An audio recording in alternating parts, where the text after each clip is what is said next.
यार सब मुझसे बोलते रहते हैं नेक्सॉन ईवी ले लूं क्या, इतनी मुझे अच्छी लगती है, अरे बहुत सही है, ले लूं क्या।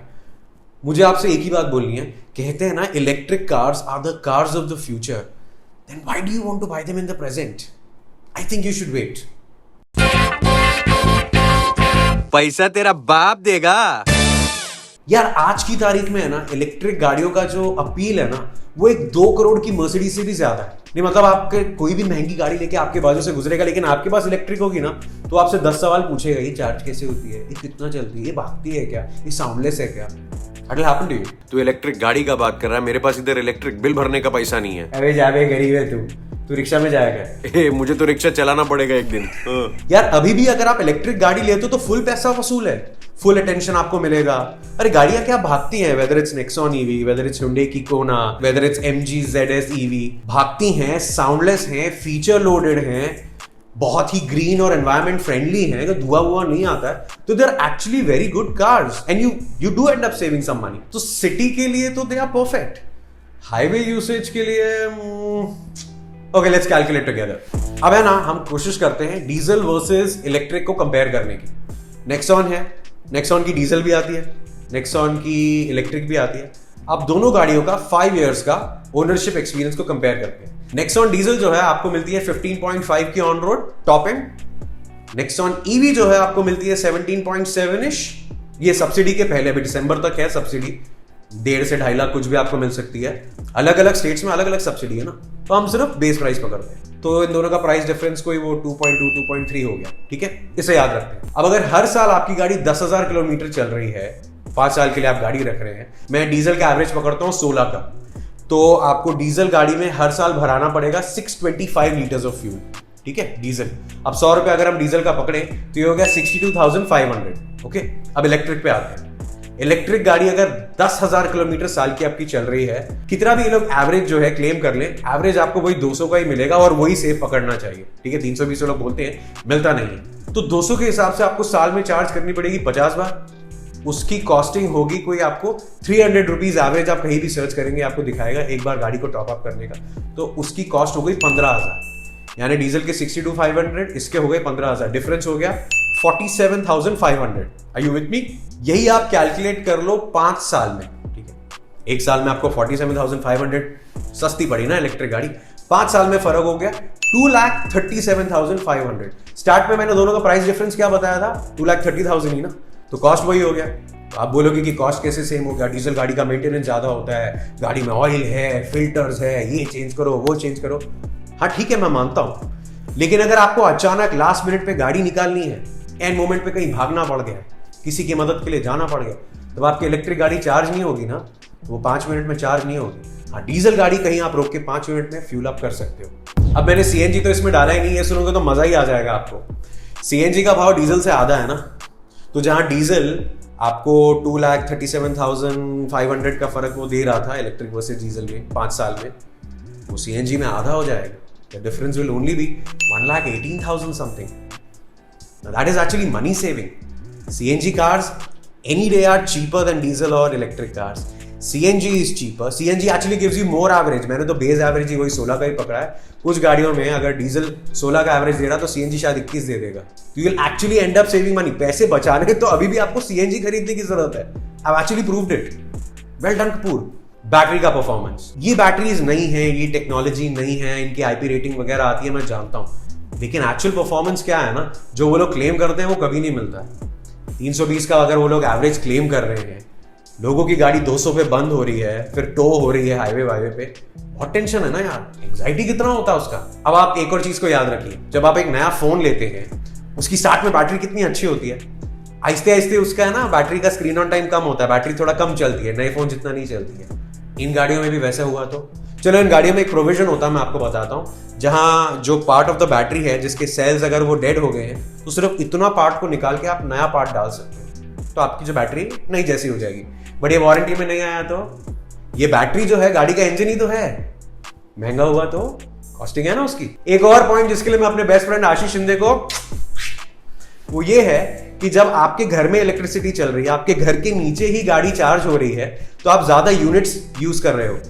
आपको जो लोग कैलकुलेशन बताते हैं ना, इलेक्ट्रिसिटी का 1 यूनिट इतने का होता है, फिर तेरी गाड़ी इतने में चार्ज हो जाएगी, पेट्रोल तो इतने का, ये याद रखिए जब घर में भी इलेक्ट्रिसिटी यूज हो रही है, घर के नीचे गाड़ी चार्ज करने में भी हो रही है, तो amount of units you consume is more, then your bracket of units becomes more. हर ब्रैकेट में, हर स्लैब में यूनिट्स महंगे होते जाते हैं। बेस स्लैब में अगर वो 5 रुपए के हैं तो थर्ड स्लैब में वो 10 रुपए के हैं, उससे ज्यादा हो तो 20 रुपए भी हो सकते हैं।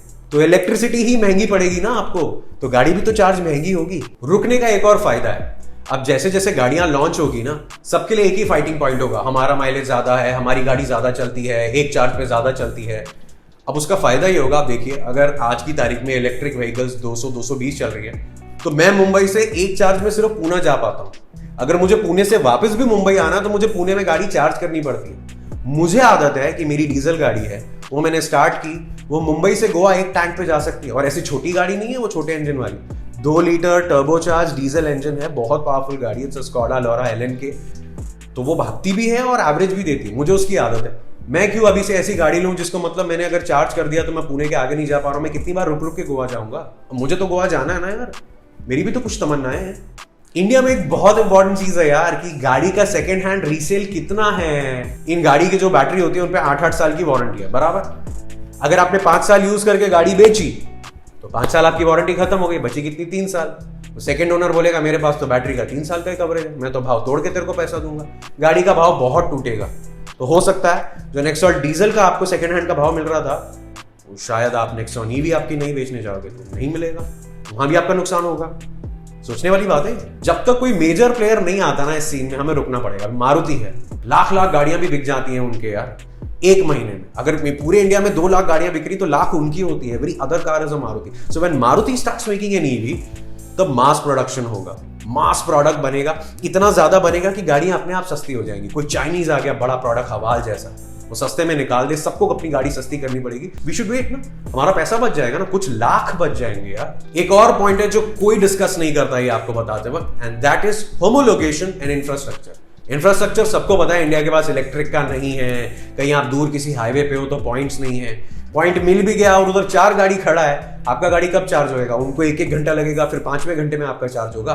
फंस जाओगे, अटक जाओगे यार, रात वहीं निकालनी पड़ जाएगी। अच्छा, घर के नीचे शायद गाड़ी 300 में चार्ज होगी, लेकिन बाहर तो 600 में चार्ज होगी, तो वो एक कॉस्टिंग भी आप देख लेना। हालांकि वो बाहर इतना नहीं होगा, अक्सर इंसान सिटी में ही ज्यादा ड्राइव करता है, हाईवे पे निकलता है तो उसे प्लान कर लेता है। सो आई लेट दैट पॉइंट गो। लेकिन एक इंपॉर्टेंट पॉइंट है जो शायद आपको किसी ने नहीं बोला होगा, दैट इज होमोलोगेशन। होमोलोगेशन क्या होता है मैं समझाता हूं आपको। आपके पास एक आईफोन है, आप ऑफिस गए, फोन की चार्जिंग कम है, आपने अपने फ्रेंड को बोला यार चार्जर दे दे, तो वो आपको देगा अपने एंड्रॉइड का सी पोर्ट वाला चार्जर, वो तो आपके फोन में लगेगा नहीं। उसी तरीके से आप अगर एक चार्जिंग पॉइंट पे पहुंचते हैं जहां आपकी बैटरी क्रिटिकली लो है और वो चार्जिंग पॉइंट एंड सॉकेट आपकी गाड़ी के पॉइंट एंड सॉकेट से मैच नहीं हुआ, तो अब तक इन सब गाड़ियों के जो है चार्जर्स एक जैसे नहीं हुए हैं, उनके आगे वो अडेप्टर्स नहीं लगे हैं जो किसी में भी फिट हो जाएंगे, उसको टाइम लगेगा। तो तब तक अगर आप इन गाड़ियों पे रिलाय करते हो और हाईवे पे निकल जाते हो, खुदा ना खास्ता आप कहीं फंस जाओ, लेकिन फंसोगे तो बुरा फंसोगे। अब ये प्रॉब्लम आपके साथ डीजल पेट्रोल गाड़ियों में नहीं होगा, सीएनजी में भी नहीं होगा कि कहीं ना कहीं आपको 10 किलोमीटर के रेंज में कुछ ना कुछ मिल जाएगा, ऐसा मुझे लगता है, but I could be wrong. तो अब आप पूछोगे करे तो करे क्या, मैं बताता हूँ। ऋषि कपूर का टॉप टिप दे रहा हूं आपको। आप कभी रेस्टोरेंट गए हो, खाना खाने के पहले कभी स्टार्टर मंगाया है? यहां भी आपको पहले स्टार्टर खाना है, खाना नहीं। आप एक इलेक्ट्रिक बाइक, इलेक्ट्रिक स्कूटर कुछ खरीदो, उसके साथ चार्जिंग साइकिल्स की आदत डालो, बैटरी एंजाइटी से डील करने की आदत डालो। आप जब इलेक्ट्रिक इस पूरे एनवायरनमेंट से थोड़े से कंफर्टेबल हो जाएंगे, तब तक जगह जगह इंफ्रास्ट्रक्चर बन जाएगा, आपको दिखेगा कि मार्केट में गाड़ियां कैसा परफॉर्म कर रही है, फिर आप कंफर्टेबली पीस ऑफ माइंड के साथ गाड़ी खरीद पाओगे। हाँ तो तू बता ना, तू कब खरीदेगा इलेक्ट्रिक गाड़ी? चलो मैं वो भी आपको बता देता हूँ, एग्जैक्ट टाइमलाइन बता देता हूँ। मैं क्या करूंगा, मैं पहले एक मास मार्केट मैन्युफैक्चरर के लिए रुकूंगा, मारुति अपनी गाड़ी लाए, ठीक है, वो मार्केट में बिके, 2-3 साल मार्केट में चले, फिर सेकेंड हैंड मार्केट में बिके। जब कोई गाड़ी सेकेंड हैंड मार्केट में आती है तब उसकी पूरी कुंडली दिखाई देती है कि गाड़ी में क्या प्रॉब्लम्स एक्चुअली आ रहे हैं, कौन सी चीजें रिपेयर हो रही हैं, कौन सी रिपेयर नहीं हो रही है, कौन सी चीज कंपनी ने ठीक से नहीं बनाई है। This is for all manufacturers, not only Maruti और Hyundai और MG और टाटा। तो जब सेकेंड हैंड मार्केट में लोकल मैकेनिक गाड़ी को खोलने लगता है ना, तब आपको एक्चुअली अंदर का 19-20 क्या है, पानी कितना सर के ऊपर, ये एग्जैक्ट मालूम पड़ने लगता है। Then I would know what I'm going to buy, how which product runs and how it fares in the long run. That's what I'm going to do. Rishi Kapoor subscription का भीख मांग ले जरा। तो मैं हूं ऋषि कपूर, पैसा तेरा बाप देगा। This is a very important video for us, तो इसीलिए आप वीडियो को लाइक कीजिए, चैनल को सब्सक्राइब कीजिए, इसे शेयर कीजिए। अगर आप ये कर दोगे ना तो मैं जरा होटल से ऐसा भाजी मंगा लूंगा खाने को। हाँ तो अब तक क्या कर रहा था? नहीं, वो होटल वाला मेरे से भाजी ले रहा है, मैं एक्चुअली उसका भाजी वाला है। मैं वो दूधी 1500। Are you with me? Yes, yes, yes. Hindi में वीडियो में बोल रहा हूँ।